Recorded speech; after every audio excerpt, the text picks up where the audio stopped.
Hi guys and welcome back to Guide Nation. Today I'm going to show you how to sign in on Google Gemini. In order to do this, first of all, navigate to any browser on your PC. Go to the search bar and type in Google Gemini.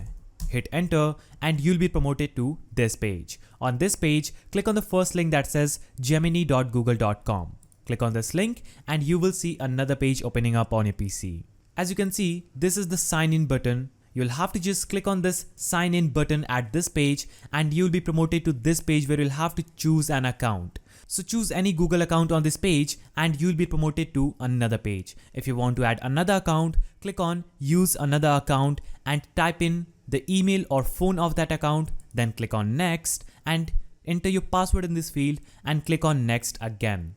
After you click on next, you will be promoted to this page where you can simply start using Google Gemini. So that's how you can sign in on Google Gemini. If you found this video helpful, please don't forget to give it a thumbs up, subscribe and hit that notification bell. And I will see you in the next video.